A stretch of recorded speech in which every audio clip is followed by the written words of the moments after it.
Nilambur by ഇലക്ഷന് വേണ്ടിയിട്ടുള്ള കൗണ്ടിങ്ങിൻ്റെ എല്ലാ പ്രിപ്പറേഷൻസ് നമ്മൾ ചെയ്തിട്ടുള്ളതാണ്. നിങ്ങളെല്ലാവർക്കും അറിയുന്ന മാതിരി തന്നെ സ്ട്രോങ് റൂം 7:30 അത് തുറക്കുന്നതായിരിക്കും.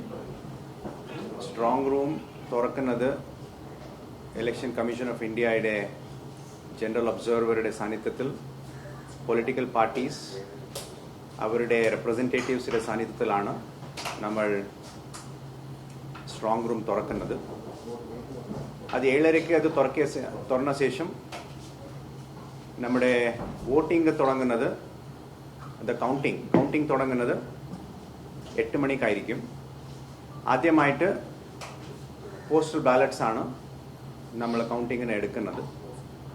പോസ്റ്റൽ ബാലറ്റ്സ് എന്ന് പറയുന്നത് നമ്മൾ നേരത്തെ മുതൽ തന്നെ ഹോം വോട്ടിംഗ് ചെയ്തിട്ടുള്ള ആൾക്കാരുടെ അവരുടെ കണക്കുണ്ടാവും.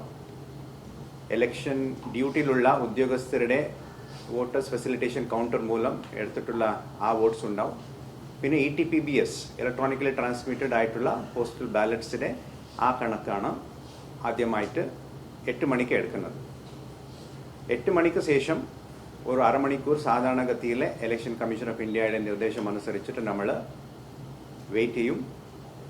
അവിടെ പോസ്റ്റൽ ബാലറ്റ്സിന്റെ ആ ഒരു പ്രക്രിയ പുരോഗമിക്കുമ്പോൾ നമ്മൾ 8:30 ഇലക്ട്രോണിക് വോട്ടിംഗ് മെഷീൻ അത് ടേബിളിലേക്ക് വരുന്നത്. അവിടെ പിന്നെ കൗണ്ടിങ് ഓഫ് EVMs അവിടെയാണ് ഒരു 8:30 നമ്മൾ തുടങ്ങുന്നത്. ഇതിൽ പ്രധാനമായിട്ടുള്ള ഒരു കാര്യമെന്ന് പറയുന്നത് നമ്മുടെ ഈ മൊത്തം പ്രക്രിയ നടക്കുന്നത് കാൻഡിഡേറ്റ്സ് അവരുടെ കൗണ്ടിങ് ഏജൻസിയുടെ സാന്നിധ്യത്തിൽ തന്നെ ആയിരിക്കും. അതിനു വേണ്ടിയിട്ടുള്ള എല്ലാവിധ പ്രിപ്പറേഷൻസ് ജില്ലാ ഭരണകൂടം ഓൾറെഡി ചെയ്തിട്ടുള്ളതാണ്.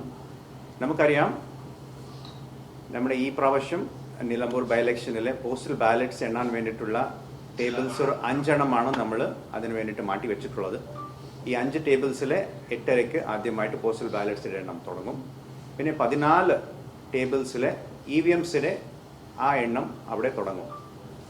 ഇപ്പോൾ നമുക്ക് മൊത്തമുള്ള പോളിംഗ് സ്റ്റേഷൻസ് എന്ന് പറയുന്നത് ഒരു 263 ആണ്.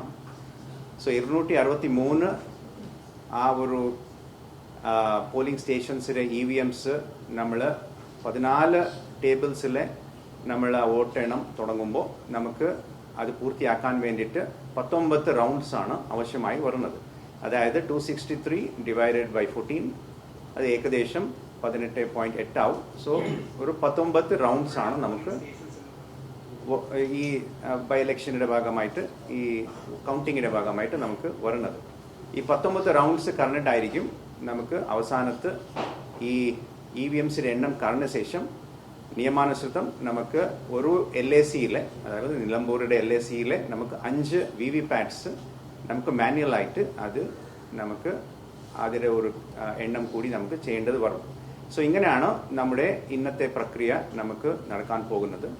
ഇതിലെ പോസ്റ്റൽ ബാലറ്റ്സ് എന്ന് പറയുന്ന ആ ഒരു കൗണ്ടേഴ്സിലെ നമുക്ക് അവിടെ കൗണ്ടിങ് സ്റ്റാഫ് നമ്മൾ ഓൾറെഡി നിയമിച്ചിട്ടുണ്ട്. എല്ലാ ടേബിൾസിലും നിയമിച്ചിട്ടുണ്ട്. ഇവിടെ പ്രത്യേകമായിട്ട് ഒരു ARO കൂടി, അതായത് അസിസ്റ്റന്റ് റിട്ടേണിംഗ് ഓഫീസർ എല്ലാ ടേബിൾസിലെ പോസ്റ്റൽ ബാലറ്റ്സിന്റെ സൈഡിലെ അവിടെ കാണും. പിന്നെ 2 ഉദ്യോഗസ്ഥർ, കൗണ്ടിങ്ങിന്റെ ഉദ്യോഗസ്ഥർ ഉണ്ടാവും. പിന്നെ ഇപ്പുറത്തെ സൈഡ് ബാരിക്കേറ്റഡ് ആയിട്ടുള്ള സൈഡിൽ നമുക്ക് നമ്മുടെ പൊളിറ്റിക്കൽ പാർട്ടീസിന്റെ കാൻഡിഡേറ്റ്സിന്റെ അവരുടെ ഏജന്റ്സ്, കൗണ്ടിങ് ഏജന്റ്സ് നമുക്ക് അവരുടെ സാന്നിധ്യത്തിലായിരിക്കും മൊത്തം കാര്യങ്ങൾ നടക്കുന്നത്. ഈ പ്രക്രിയയുടെ ഭാഗമായിട്ട് ഒരു പ്രധാനമായിട്ടുള്ള ഒരു കാര്യം, എല്ലാ റൗണ്ട്സ് തീരുമ്പോൾ ആ റൗണ്ട്സിന്റെ ടാലി വന്നിട്ട് നമ്മുടെ റിട്ടേണിംഗ് ഓഫീസറുടെ മേശയിലേക്ക് വരും.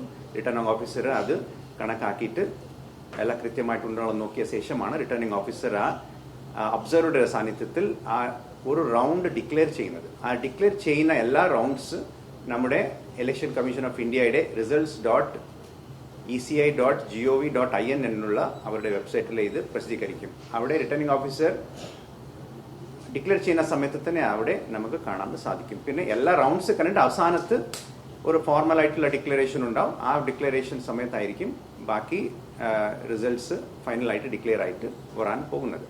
ഇതിൽ ഒരു ഈ എല്ലാ റൗണ്ട്സിന്റെ സമയത്ത് നമ്മൾ ഒരു കാര്യം മനസ്സിലാക്കേണ്ടത്, ഈ ഓരോരോ മെഷീനിടെ ഒരു കണക്ക്, അതിലെ ഒരു സീൽസ്, അതിലുള്ള ഒരു വോട്ടെണ്ണം എല്ലാം കൃത്യമായിട്ട് കാൻഡിഡേറ്റ്സ് ഓർ ദെയർ കൗണ്ടിങ് ഏജൻസിയുടെ സാന്നിധ്യത്തിൽ തന്നെ ആയിരിക്കും എല്ലാ കാര്യങ്ങളും നടക്കുന്നത്. എല്ലാ റൗണ്ട്സ് കഴിഞ്ഞിട്ട് നമ്മുടെ ഒരു ഫോം 17C എന്നുള്ള ഒരു ഫോം ഉണ്ട്. അതിലാണ് ടോട്ടൽ വോട്ട്സ്, എത്ര വോട്ട്സ് നടന്നു എന്നുള്ളതെല്ലാം ആ പോളിംഗ് സമയത്ത് നമ്മൾ ഉണ്ടാക്കിയിട്ടുള്ള ഫോം 17C, അത് പ്രിസൈഡിംഗ് ഓഫീസേഴ്സ് തയ്യാറാക്കിയിട്ടുള്ള ഫോം 17C ഒരു കോപ്പി നമ്മൾ നേരത്തെ തന്നെ എല്ലാ ആ ബൂത്തിലുണ്ടായിരുന്ന എല്ലാ ഏജൻസിന്, പോളിംഗ് ഏജൻസിൻ്റെ അവർക്ക് ഒരു കോപ്പി കൊടുത്തിട്ടുണ്ടാവും. അത് കമ്പയർ ചെയ്തിട്ടായിരിക്കും എല്ലാ റൗണ്ട്സിൽ അവർക്ക് ടാലി ആകുന്നുണ്ടോ ഇല്ലയോ എന്നുള്ള കാര്യങ്ങൾ അവർ നോക്കുന്നത്. സോ എല്ലാ റൗണ്ട്സിന് ശേഷം ഫോം 17Cയുടെ പാർട്ട് 2 അതാണ് പ്രധാനമായിട്ടുള്ളത്. അതിൽ നമ്മുടെ അവിടെ നിലവിലുള്ള എല്ലാ ഏജൻസിയുടെ ഒരു ഒപ്പ് കൂടി ഉണ്ടാവും. എല്ലാ റൗണ്ട്സ് അവരുടെ സമൂഹത്തോടു കൂടി മാത്രമാണ്, അത് അവരുടെ ഒപ്പോട് കൂടിയാണ് ആ ഫോംസ് നമ്മൾ മുമ്പോട്ടേക്ക് കൊണ്ടുപോകുന്നത്. പിന്നെ ആ റൗണ്ട് നമ്മൾ ഡിക്ലെയർ ചെയ്യുന്നത്. സോ ഇതാണ് പ്രക്രിയ നമുക്ക് നടക്കാൻ പോകുന്നത്. ഇതിലെ നമ്മൾ കണ്ടിട്ടുള്ള ഒരു കാര്യം, സാധാരണഗതിയിലെ ഒരു റൗണ്ട് എന്ന് പറയുന്നത് ഏകദേശം EVMസിൻ്റെ റൗണ്ട് ഒരു 25 മിനിറ്റ് മുതൽ 30 മിനിറ്റ് വരെ സാധാരണഗതിയിൽ അത് ഉണ്ടാവാറുണ്ട്. സോ നമ്മൾ പ്രതീക്ഷിക്കുന്നത് നമ്മുടെ ഈ മൊത്തം പ്രക്രിയ ഒരു ഏകദേശം 7 മണിക്കൂറിനുള്ളിൽ നടക്കാൻ സാധ്യത ഉണ്ട് എന്നുള്ളതാണ്.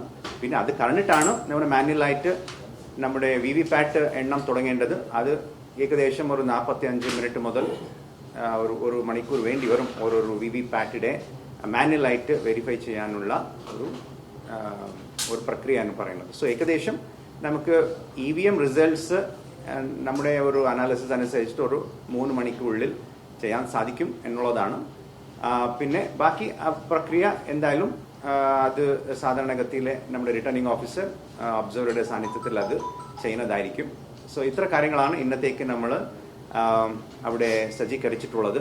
ഇതിന് വേണ്ടിയിട്ട് ഏകദേശം ഒരു 100 നമ്മുടെ സ്റ്റാഫ് തന്നെ, കൗണ്ടിംഗ് സ്റ്റാഫ് ഗ്രൂപ്പ് D അടക്കം ഒരു 100 പേര് ഓൾറെഡി അവിടെ നിയമിച്ചിട്ടുണ്ട്. ഇതിലെ കൗണ്ടിംഗ് അസിസ്റ്റന്റ്, കൗണ്ടിംഗ് സൂപ്പർവൈസർ അടക്കം ഗ്രൂപ്പ് D എംപ്ലോയീസ് ഓരോരോ ടേബിളിൽ അസൈൻ ചെയ്തിട്ടുള്ള ആൾക്കാർ ഓൾറെഡി അവിടെ അസൈൻഡ് ആണ്. പിന്നെ ഇന്ന് രാവിലെ ഒരു 5:30 കൂടിയാണ് 3rd stage of randomisation of counting staff നടന്നിട്ടുള്ളത്.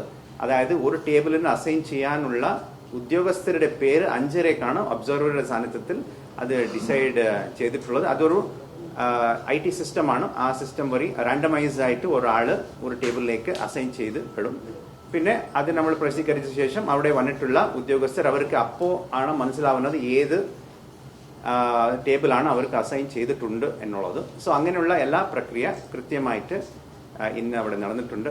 പിന്നെ ഇതാണ് കൗണ്ടിംഗ് സെന്ററിലുള്ള അറേഞ്ച്മെന്റ്സ്, അതായത് ആ ടേബിളിൽ കാര്യങ്ങളൊക്കെ. പിന്നെ നമ്മൾ കൗണ്ടിംഗ് ആ പ്രിമൈസസ് എന്ന് പറയുന്നതിൽ നമ്മുടെ മീഡിയക്ക് വേണ്ടിയിട്ട് ഒരു മീഡിയ റൂമുണ്ട്, കമ്മ്യൂണിക്കേഷൻ റൂമുണ്ട്. പിന്നെ കാൻഡിഡേറ്റ്സ്, പിന്നെ അവരുടെ കൗണ്ടിംഗ് സ്റ്റാഫ് ആരെങ്കിലും വരുവാണെങ്കിൽ പുറത്തേക്ക് ആരെങ്കിലും അവിടെ വെയിറ്റ് ചെയ്യുന്ന പകരം ആ മുറിയിലേക്ക് അവർക്ക് ഇരിക്കാം.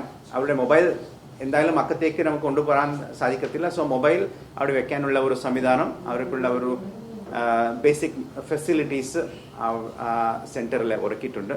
പിന്നെ ഒരു സെക്യൂരിറ്റിയുടെ ഭാഗമായിട്ട് ജില്ലാ പോലീസ് മേധാവി വളരെ ഡീറ്റെയിൽ ആയിട്ടുള്ള ഒരു പ്ലാനിങ് തന്നെ അവിടെ ചെയ്തിട്ടുണ്ട്. നമ്മൾ സാധാരണഗതിയിലെ കൗണ്ടിംഗ് സെന്ററിലെ 3 ഘട്ടമായിട്ടാണ് ഒരു സെക്യൂരിറ്റി നമ്മളവിടെ നിലനിർത്തുന്നത്. അതായത് 3 ടയർ കോർഡനിങ് സിസ്റ്റം എന്നുള്ളതായിരിക്കും.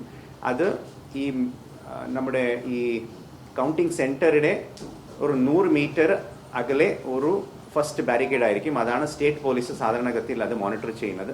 പിന്നെ നമ്മുടെ കൗണ്ടിംഗ് പ്രിമൈസിലെ ഗേറ്റിലെ സെക്കൻഡ് റൗണ്ട് ഓഫ് നമ്മുടെ